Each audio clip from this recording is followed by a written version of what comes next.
quand la tristesse arrive, je sais tu es là, toujours près de moi. Bon mercredi, bienvenue à votre émission La Victoire de l'amour. J'espère que vous allez bien ce matin, qu'on a bien dormi. On va se préparer un bon petit déjeuner spirituel et on commence avec notre ami Luc Faneuf.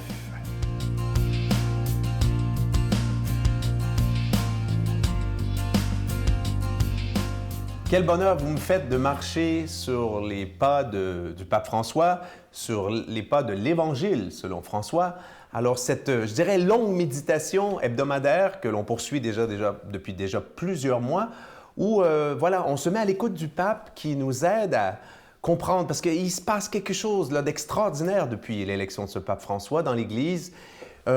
J'allais dire une révolution, un changement, mais c'est pas assez fort, une révolution des mentalités, vraiment quelque chose de bouleversant. Le pape vraiment nous recentre sur ce qui est important, sur l'essentiel. Le pape aussi, on le sait, veut purifier l'Église. Il y a quelque chose de magnifique. Et aujourd'hui, j'ai choisi un tweet, donc une phrase du pape à l'ouverture du Jubilé de la Miséricorde il y a quelques mois, en décembre 2015. Écoutez bien ce qu'il dit. Il est en réalité inutile, fait beaucoup de voyelles, en réalité inutile d'ouvrir toutes les portes saintes de toutes les basiliques du monde si la porte de notre cœur est fermée à l'amour, si nos mains sont fermées à donner, si nos maisons fermées à héberger, si nos églises sont fermées à accueillir. Vous voyez comment est-ce que c'est beau. Alors vraiment, cette opposition entre, bon, du moins apparente, entre l'ouverture des portes de l'Église, des portes saintes partout, donc ces ouvertures, j'allais dire, extérieures ou matérielles, et les ouvertures, je dirais, qui relèvent de la personne, les ouvertures et fermetures intérieures, donc l'ouverture du cœur, l'ouverture des mains et tout le reste. Donc quelque chose d'extraordinaire. Prenons les choses une à la fois. Donc c'est bien ça, l'année du Jubilé, la miséricorde, extraordinaire occasion de recentrer le message, et le pape ne manque pas de le faire, sur Dieu est amour. Donc la miséricorde, je dirais, est le synonyme et l'autre mot de l'amour. Et pour cela, on ouvre, voilà, les portes saintes pour dire aux gens, venez, venez, on vous accueille, l'Église vous accueille, l'Église est amour, l'Église est miséricorde, et passez les portes saintes. Mais là, le pape, déjà, avant même de nous renvoyer à nos comportements individuels, dit « Oh, attention, Église, c'est beau d'ouvrir ta porte sainte, mais fais-tu accueillir les gens juste extérieurement ou tu les accueilles vraiment avec chacune leur histoire, leur force, leur faiblesse, mais aussi et surtout leurs blessures. » Donc, le pape insiste vraiment beaucoup là-dessus, sur cette... pas accueillir les gens en les jugeant, en leur faisant passer des tests, puis en leur disant « non, toi, non, t'es ci, t'es ça, Jésus t'aime pas » et tout le reste. Donc vraiment, une grande capacité d'ouverture. Mais aussi, plus important, le pape nous ramène à l'essentiel. On aura beau ouvrir toutes les portes du monde, si les portes de nos cœurs sont fermées, il n'y a rien qui passe. La vie ne passe pas. D'abord, il faut que ces portes du cœur soient ouvertes à Dieu qui est amour. Et là, du coup, on va recevoir l'amour de Dieu, la lumière, la joie de Dieu. Et cette joie de Dieu, on va pouvoir la donner aux autres, on va pouvoir donner avec nos mains, nos maisons vont s'ouvrir pour héberger, l'amour va circuler. Bonne journée. Notre Père qui es aux cieux, que ton nom soit sanctifié, que ton règne vienne, que ta volonté soit faite sur la terre comme au ciel. Donne-nous aujourd'hui notre pain de ce jour. Pardonne-nous nos offenses comme nous pardonnons à ceux qui nous ont offensés. Ne nous laisse pas entrer en tentation, mais délivre-nous du mal, car c'est à toi qu'appartient le règne, la puissance et la gloire pour les siècles des siècles. Amen. Le Seigneur est mon berger, je ne manque de rien. Sur des prés d'herbes fraîches, il me fait reposer. Il me mène vers les eaux tranquilles et me fait revivre. Il me conduit par le juste chemin pour l'honneur de son nom. Si je traverse les ravins de la mort, je ne crains aucun mal, car tu es avec moi. Ton bâton me guide et me rassure. Tu prépares la table pour moi devant mes ennemis. Tu répands le parfum sur ma tête et ma coupe est débordante. Grâce et bonheur m'accompagnent tous les jours de ma vie. J'habiterai la maison du Seigneur pour la durée de mes jours. Je suis tellement content de vous parler de ce beau cadeau du mois. C'est exclusif. On le fait faire sur mesure pour la Victoire de l'amour et c'est fabriqué au Québec. Il s'agit d'un beau médaillon avec le magnifique visage de Jésus d'un côté et de l'autre côté, c'est inscrit « Je suis avec toi et je t'aime. C'est en étain, c'est en fini bronze antique et ça vient dans une belle petite pochette de velours. Il y en a qui vont préférer toujours le porter dans leur poche, peut-être les dames dans leur sac à main, mais l'important, c'est de toujours l'avoir avec soi. Il est déjà béni. Et quand des moments difficiles arriveront, simplement, peut-être même y toucher et dire au Seigneur, merci d'être avec moi. C'est symbolique, mais ça nous prouve qu'il est toujours avec nous. Je vous rappelle que c'est avec un don de 25 $ et si vous en voulez deux, parce que ça se donne vraiment bien en cadeau à des gens peut-être qui sont dans des hôpitaux, qui vivent des moments difficiles et je vous le dis aussi à des jeunes. Peut-être que des jeunes ne voudront pas porter de croix, mais avoir ce médaillon dans leur poche, ils vont se sentir protégés, j'en suis convaincu. Je vous donne l'adresse, la Victoire de l'Amour, casier postal 120, succursale Boucherville à Boucherville, le J4B 5E6, je vous la redonne. La Victoire de l'Amour, casier postal 120, succursale Boucherville à Boucherville, le J4B 5E6. Également par téléphone, par carte de crédit du lundi au vendredi de 8h30 à 16h30 dans le 514-523-4433, 523-4433 ou sans frais le 1-888-811-9291, 1-888-811-9291 et aussi sur notre site Internet, le www.lavictoiredelamour.org. Et pour ceux qui écoutent pour la première fois, évidemment, si on vous demande des dons,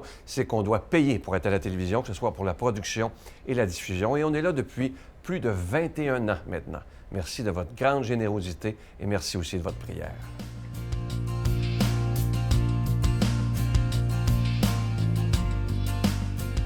Mon Dieu, donnez-moi la sérénité d'accepter les choses que je ne peux changer, le courage de changer les choses que je peux et la sagesse d'en connaître la différence. Amen. Aujourd'hui, pour proclamer la parole de Dieu, quelqu'un qui est avec nous depuis des années, l'abbé Daniel Gilbert.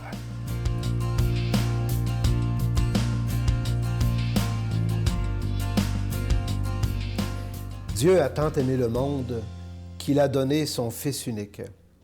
Ainsi, tout homme qui croit en lui ne périra pas, mais il obtiendra la vie éternelle. Car Dieu a envoyé son Fils dans le monde, non pas pour juger le monde, mais pour que par lui le monde soit sauvé. Celui qui croit en lui échappe au jugement, celui qui ne veut pas croire est déjà jugé, parce qu'il n'a pas cru au nom du Fils unique de Dieu. Et le jugement le voici. Quand la lumière est venue dans le monde, les hommes ont préféré les ténèbres à la lumière, parce que leurs œuvres étaient mauvaises. En effet, tout homme qui fait le mal déteste la lumière. Il ne vient pas à la lumière, de peur que ses œuvres ne lui soient reprochées. Mais celui qui agit selon la vérité vient à la lumière, afin que ses œuvres soient reconnues comme des œuvres de Dieu. Acclamons la parole de Dieu. Bon matin à tous et à toutes. J'espère que vous allez bien en ce beau temps pascal. Vous savez, la bonne nouvelle continue de résonner pour nous encore ce matin. Christ est ressuscité. C'est ça la bonne nouvelle de Pâques qu'on célèbre durant tout le temps de Pâques. Bon, c'est tout simple, vous me direz, quand on y pense, mais c'est le cœur même de notre foi. Comme croyants, comme chrétiens, chrétiennes, on croit que Jésus est mort et ressuscité. Et juste mettre notre foi dans cette bonne nouvelle-là, c'est ça qui nous donne de la vie. Et c'est ça qui nous donne d'être dans la lumière même de Dieu. Et durant le temps pascal, nous relisons ces belles pages de l'Évangile de Saint Jean, qui nous révèlent le plan de Dieu sur l'humanité. Et quel est le plan de Dieu? C'est de nous aimer jusqu'au bout.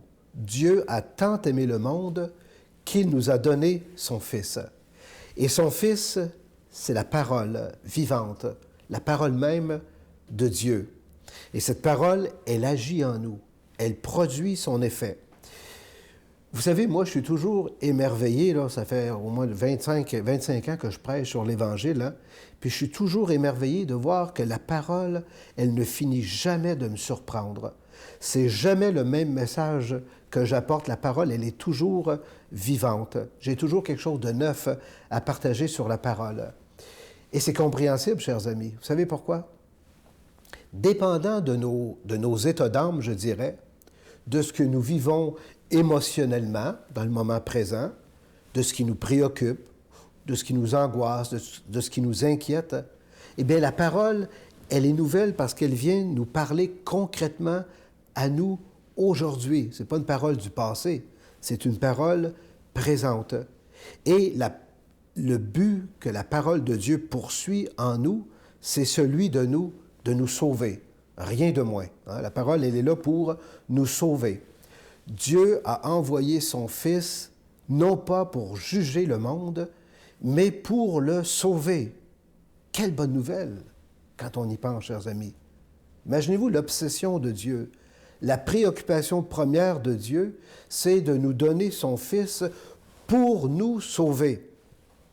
Vous savez, des fois, je me pose la question, qu'est-ce qui est arrivé pour qu'on en vienne à craindre Dieu, à se méfier de Dieu, puis même à rejeter Dieu de l'espace public de notre monde, alors que Dieu n'a qu'un désir, il pense rien qu'à une chose, quand il pense à nous, c'est de nous sauver.